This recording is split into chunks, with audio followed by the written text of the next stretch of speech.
My wife watered down the last bit of milk just to fill the whole bottle. I was our family's fool for the day. I dreamed I had a steak. Thick, juicy steak. Like this, Rose. Wow. And then I had a mountain of mashed potatoes back up to 75.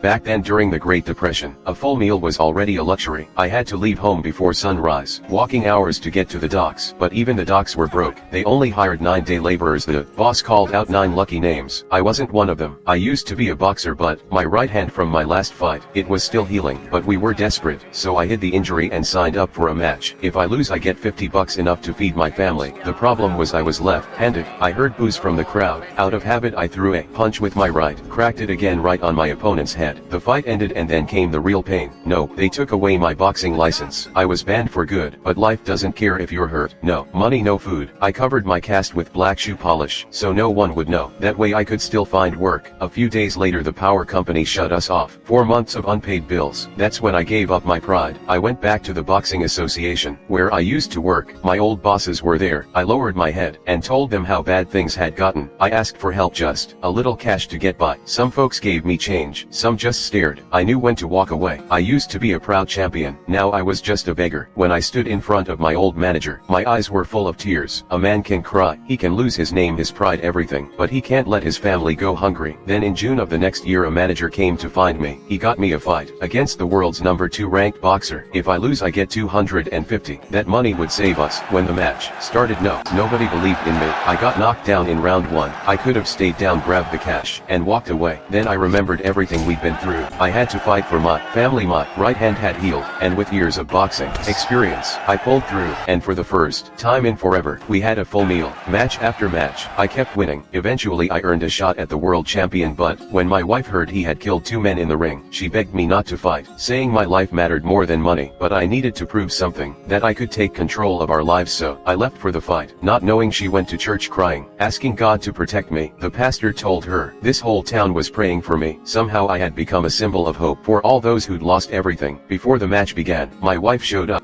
You're everybody's hope. And you're your kid's hero. You're your kid's hero. And you... Now I had no fear. All I wanted was to win. The champ, he started trash talking about my wife, calling her names. I snapped. During the break my trainer snapped me back to focus. I took some hard hits, but I found an opening, and landed a big punch. I won. I had fallen. So far life had broken me down, but as long as I'm breathing, I'll never give up, because I've learned a man's fists aren't meant to prove strength, they're meant to protect the ones he loves.